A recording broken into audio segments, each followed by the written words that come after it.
प्रभू येशू ख्रिस्ताच्या मधुर नावात आपणा सर्वांस सलाम.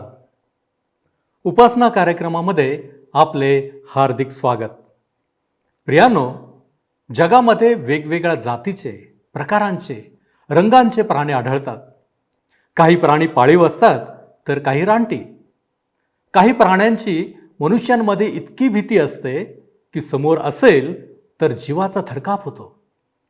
तर काही प्राणी इतके आवडतात की त्यांना अगदी आपल्या मांडीवर बसवायला, त्यांची आपल्या लेकरांसारखी काळजी घ्यायला मनुष्य काही कमी करत नाही, मागे पुढे पाहत नाही.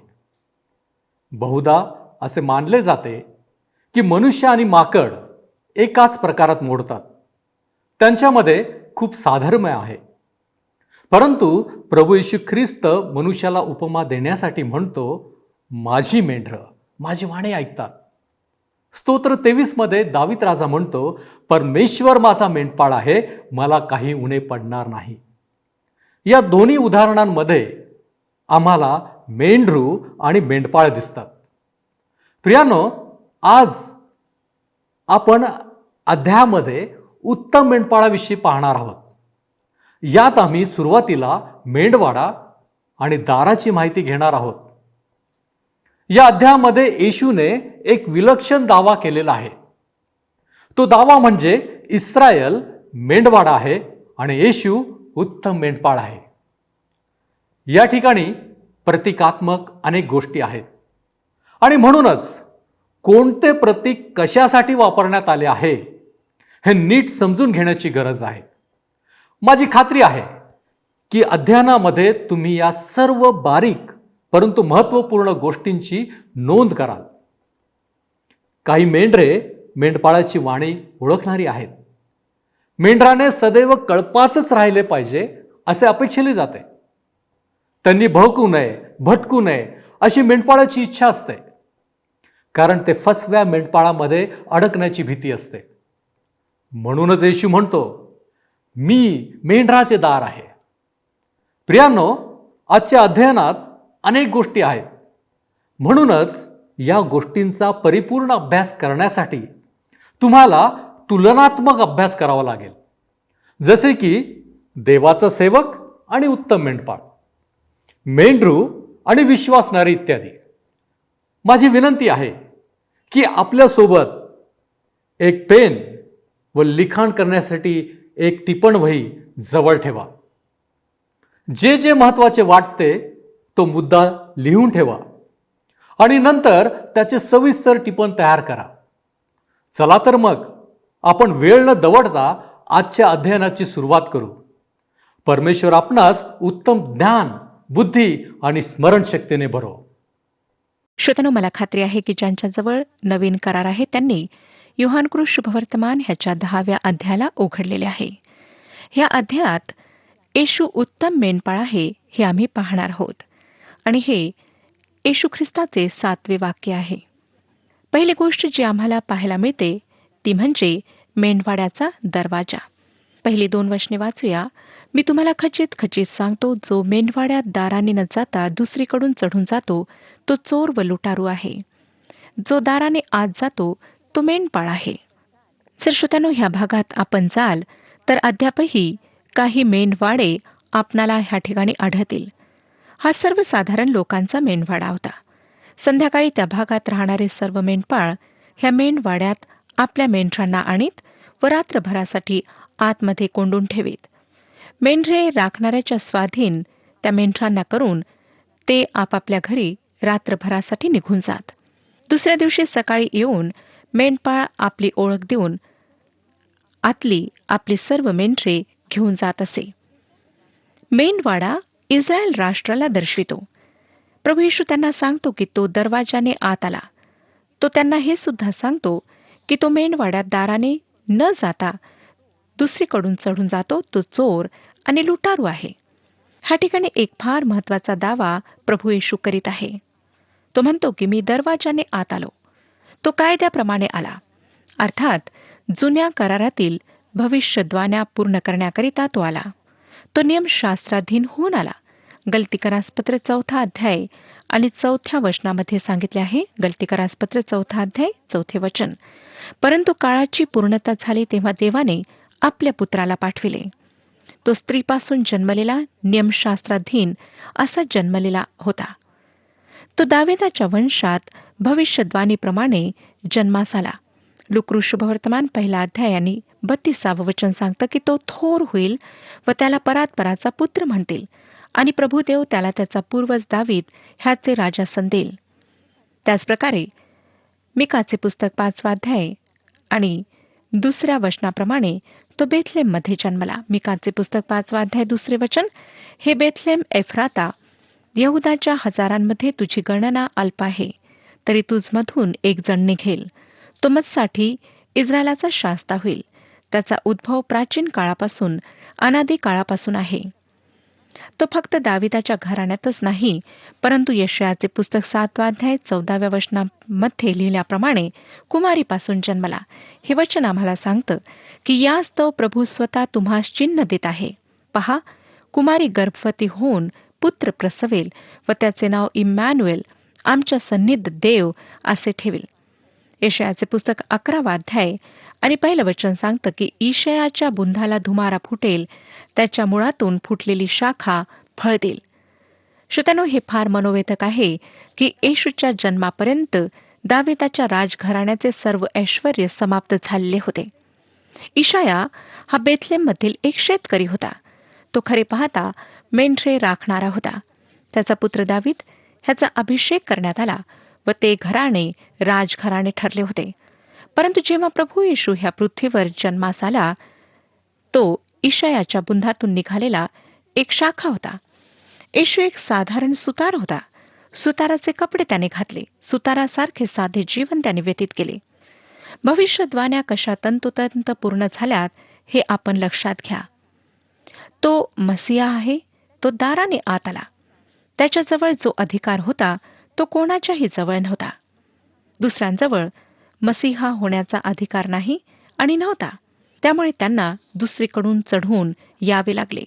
ह्या आधीच्या अध्यायात आम्ही पाहिले श्रोत्यानो की आंधळ्याला जेव्हा दृष्टी प्राप्त झाली तेव्हा ह्या धार्मिक पुढाऱ्यांनी त्याला बाहेर काढले, मंदिराच्या बाहेर काढले. धार्मिक पुढाऱ्यांनी प्रभू येशूला धिक्कारले होते व आता ते त्याला आव्हान करीत आहेत. आपल्या कदाचित स्मरणात असेल की ते त्याला म्हणाले, काय आम्ही सुद्धा आंधळे आहोत? आमच्या प्रभूने हे चांगल्या प्रकारे स्पष्ट केले की ते आंधळे आहेत. आता तो त्यांना आपला अधिकार दाखवित आहे. ह्या अध्यायात त्याने केलेला हा दावा फार विलक्षण आहे. इस्रायल मेंढवाळा आहे आणि येशू उत्तम मेंढपाळ आहे. आता आपण 3 वचन वाचूया.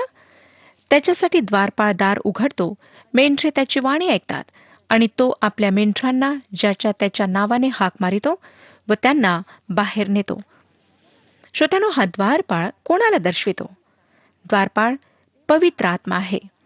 देवाचा आत्मा येशूवर आला व जे काही त्याने केले ते सर्व त्याने देवाच्या आत्म्याच्या सामर्थ्यात केले. पवित्र आत्मा त्याचा आवाज ऐकण्यासाठी मेंढराचे कान उघडीत होता. त्याच्या मेंढरांनी त्याचे ऐकले. ही गोष्ट आधीच्या अध्यायात सांगितलेल्या गोष्टींशी जुळते. ते धार्मिक पुढारी आंधळे होते.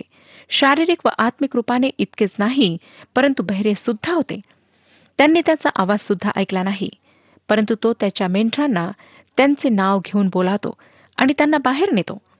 आंधळ्या व्यक्तीने त्याची वाणी ऐकली. शिमोन पेत्राने त्याचे बोलावणे ऐकले. येशूने त्याचे नाव पेत्र असे ठेवले, ज्याचा अर्थ आहे दगड. त्याने याकोब, योहान, नथानिएल व फिलिप ह्यांना सुद्धा बोलावले. तो यरीहो येथील झाडाखाली थांबला आणि त्याने जक्कयाला बोलावले. श्रोत्यानो, प्रभू येशू ख्रिस्त त्याच्या मेंढरांना त्यांचे नाव घेऊन बोलावतो. ह्या ठिकाणी मी थोडे विषयांतर करीत आहे, हे सांगण्यासाठी की जेव्हा प्रभू येशू त्याच्या स्वतःच्या लोकांना ह्या जगातून घेऊन जाण्याकरिता रॅप्चरच्या वेळी जेव्हा मंडळीला वर घेतल्या जाईल त्यावेळी येईल, तेव्हा माझा विश्वास आहे की तो प्रत्येकाचे नाव घेऊन बोलावील. तो माझे सुद्धा नाव घेईल.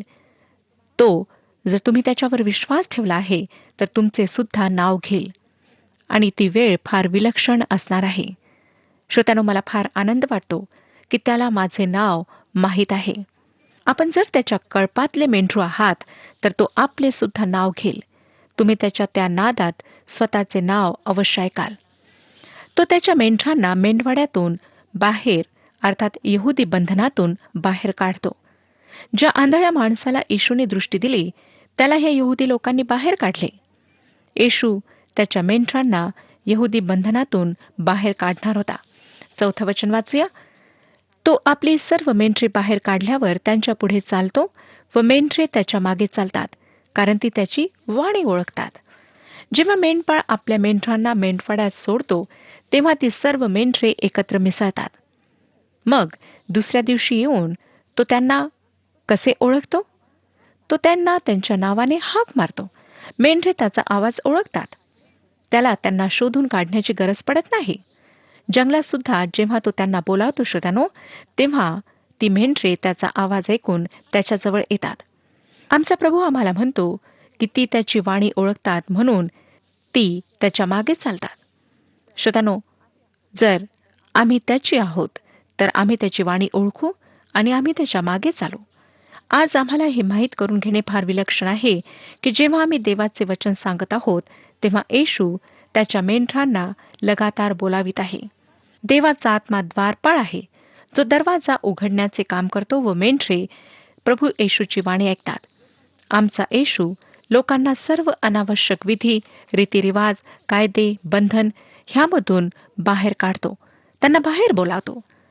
ज्या मंडळात त्यांना आत्मिक भोजन मिळत नाही तेथून सुद्धा तो त्यांना बाहेर बोलावतो आणि वचन आम्हाला सांगतं की ते त्याच्या मागे चालतील. आपण देवाच्या मेंढरांना नेहमीसाठी मूर्ख बनवू शकत नाही. हे खरे आहे श्रोत्यानो की एखादे मेंढरू चुकीची शिकवण, चुकीचे सिद्धांत ह्यामध्ये फसून देवापासून दूर जाते. परंतु काही वेळानंतर ते आपल्या मेंढपाळाचा आवाज ओळखते आणि वापस येते. जेव्हा उपदेशक देवाच्या वचनांचा प्रचार करतो तेव्हा मेंढरू त्याचा आवाज ऐकून परत येते. प्रभू येशू म्हणतो की माझी मेंढरे माझी वाणी ऐकतात. 5वं वचन पहा. ती परक्याच्या मागे कधीच जाणार नाहीत, तर ती त्याच्यापासून पळतील, कारण ती परक्यांची वाणी ओळखीत नाहीत. श्रोत्यानो, माझा विश्वास आहे की देवाच्या काही लोकांना आपण काही काळासाठी मूर्ख बनवू शकता, फसवू शकता, परंतु पूर्ण वेळ मात्र नाही. काही वेळा देवाच्या मेंढरांना वाटते की ते त्यांच्या मेंढपाळाची वाणी ऐकत आहेत, परंतु लवकरच त्यांना कळतं की तो आवाज त्या मेंढपाळाचा नाही, तो त्यांचा मेंढपाळ नाही, तो कोणी फसवा आहे. आणि नंतर ते देवाच्या वचनाच्या शिकवणुकीकडे वळतात, कारण त्यांना आता त्यांचा मेंढपाळ माहीत झालेला असतो, सापडलेला असतो. अनेकदा जे लोक देवाचे वचन ऐकतात परंतु त्याकडे दुर्लक्ष करतात त्यांच्याविषयी मला काळजी वाटते. परंतु आता मी ह्या निर्णयाप्रत पोहोचले आहे श्रोत्यानो की ते त्याची वाणी ओळखत नाहीत, ऐकत नाहीत, कारण ते त्याची मेंढरे नाहीत. जे लोक देवाचे वचन ऐकण्यास उत्सुक असतात तेव्हा त्या लोकांविषयी समजा की ते देवाचे आहेत, परंतु जे लोक देवाच्या वचनाकडे दुर्लक्ष करतात त्यांच्याविषयी समजून घ्या की ते त्याची मेंढरे नाहीत. 6वं वचन वाचूया. हा दृष्टांत येशूने त्यांना सांगितला, तरी ज्या गोष्टी तो त्यांच्याबरोबर बोलला त्या काय आहेत हे त्यांना समजले नाही. दृष्टांत हा जो शब्द आहे हा अचूक शब्द नाही. दृष्टांतासाठी ग्रीक भाषेत पॅराबोल आणि ह्या वचनात जो शब्द वापरलेला आहे तो आहे पॅरोमिया, ज्याचा अर्थ आहे एखादा दाखला किंवा कथा. योहानाच्या शुभवर्तमानात प्रभू येशूच्या एकाही दृष्टांताला सांगण्यात आलेले नाही हे लक्षात घ्या. आमच्या प्रभूने म्हटले मत्ते शुभवर्तमान 13वा अध्याय आणि 9व्या वचनात की ज्याला कान आहेत तो ऐको.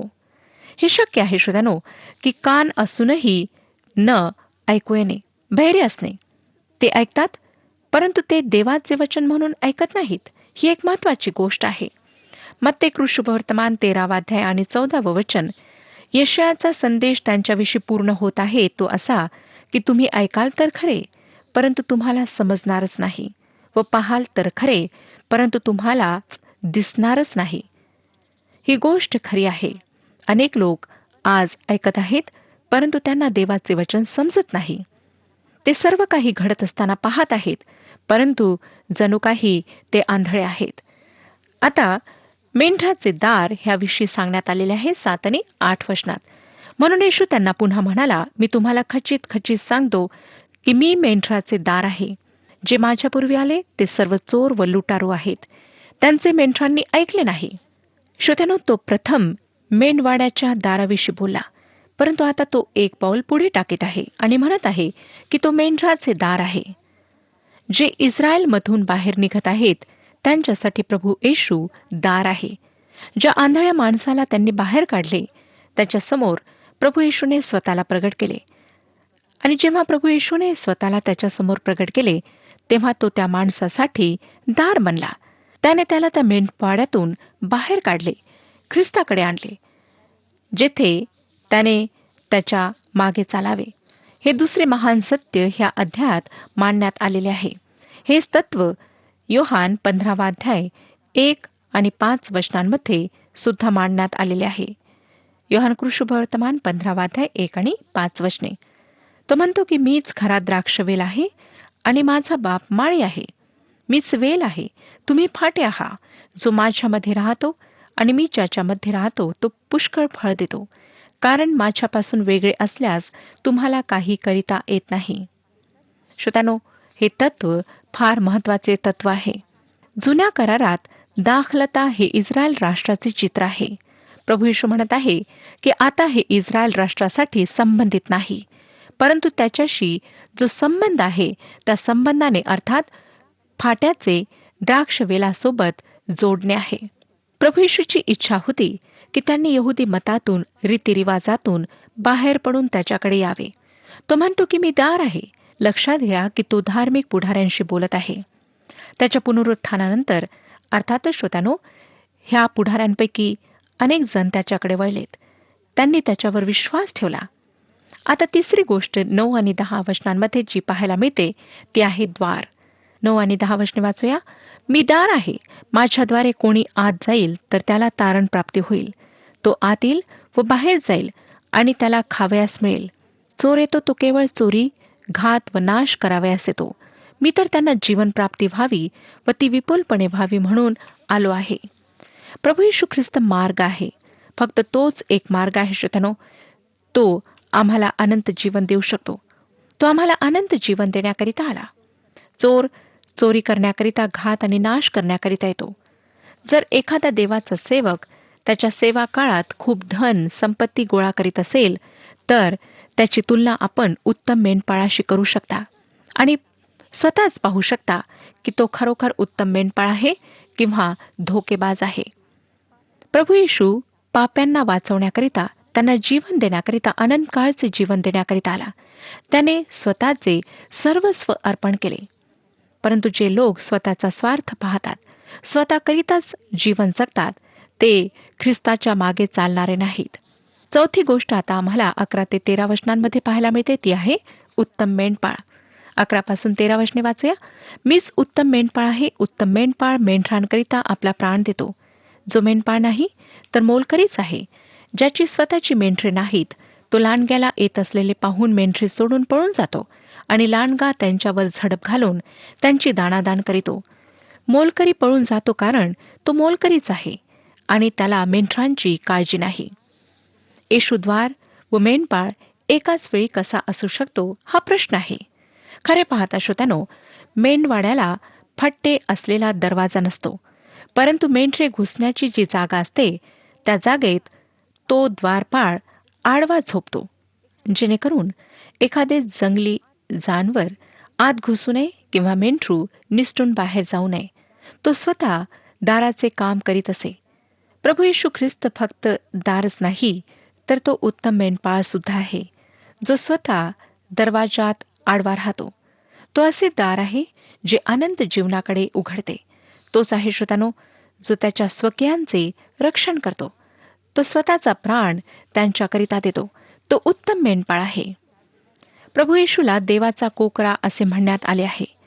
तो देवाचा कोकरा असताना उत्तम मेंढपाळ कसा होऊ शकतो?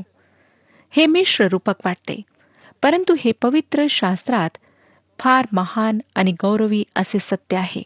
तो देवाचा कोकरा आहे जो जगाचे पाप हरण करतो. योहान शुभवर्तमान 1 अध्याय आणि 29 वचन आम्हाला सांगते की दुसऱ्या दिवशी येशूला आपणाकडे येताना पाहून तो म्हणाला, हा पहा, जगाचे पाप हरण करणारा देवाचा कोकरा. श्रोत्यानो, प्रभू येशू आमच्यामध्ये आला व आम्ही जी मेंढरे आहोत त्या आमच्यासारखा तो झाला. परंतु तो मेंढपाळ सुद्धा आहे. वास्तविकता ही आहे श्रोत्यानो की तो कोकरा झाला, जे प्रभू येशूचे मानवीपण आम्हाला दाखवते आणि त्यावर भर देते. तो एकटाच ह्यासाठी योग्य आहे व आम्हाला तारण्याकरिता समर्थ आहे. दुसरा कुठलाच मानव हे करू शकला नाही आणि करू शकणार नाही. त्याला परमेश्वर असणे आवश्यक होते आणि फक्त प्रभू येशूच स्वतः परमेश्वर आहे. प्रभू येशू ख्रिस्ताचा ह्या कळपाशी तिहेरी संबंध आहे, ज्याला त्यांची मंडळी म्हणण्यात आले आहे. पहिली गोष्ट की तो उत्तम मेंढपाळ आहे व तो 11व्या वचनात उत्तम मेंढपाळाविषयी सांगतो की मीच उत्तम मेंढपाळ आहे.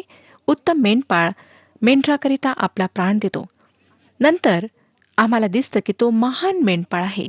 इब्रिलोकासपत्र 13 अध्याय आणि 20व्या वचनामध्ये लिहिले आहे, आता ज्या शांतीच्या देवाने सर्व काळच्या कराराच्या रक्ताने मेंढरांचा महान मेंढपाळ आपला प्रभू येशू ह्याला मेलेल्यातून परत आणले, तो देव आपल्या दृष्टीने जे आवडते ते आपणामध्ये येशू ख्रिस्ताच्या द्वारे करो व तो आपल्या इच्छेप्रमाणे करण्यास तुम्हाला प्रत्येक चांगल्या कामात सिद्ध करो.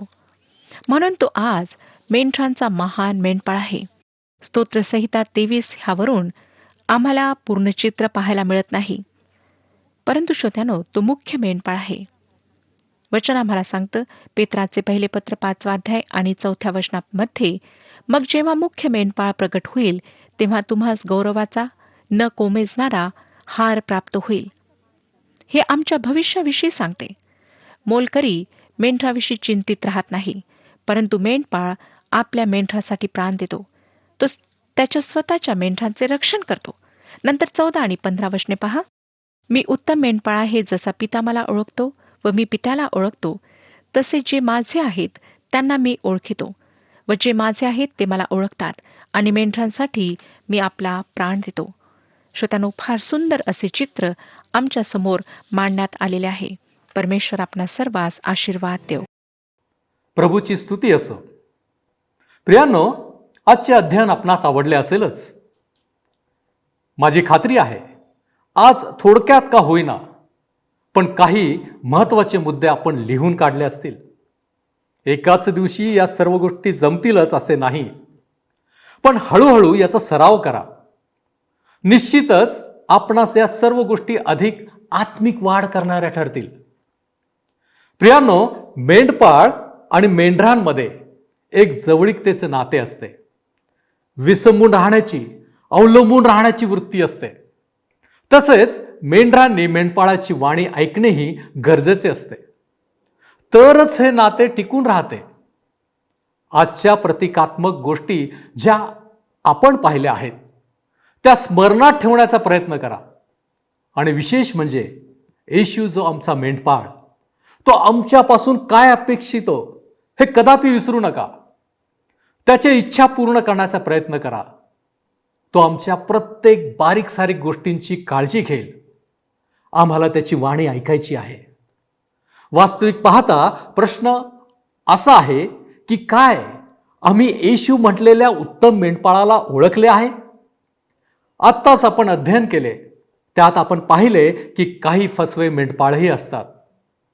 आम्हाला सावध राहण्याची गरज आहे. देवाचे वचनच आम्हाला योग्य आणि अयोग्य याची जाणीव करून देते. देवाच्या वचनात आम्ही दृढ व्हायला हवे. त्याच्या मार्गाने चालण्याचा प्रयत्न करा, भटकू नका. देव करो आणि आपणास त्याची कृपा विपुलतेने प्राप्त हो. त्याच्या अधिक समीप येण्यासाठी आपणास त्याचे सहाय्य मिळो, अशी ईश्वरचरणी माझी प्रार्थना आहे. परमेश्वर आपणास आशीर्वादित करो.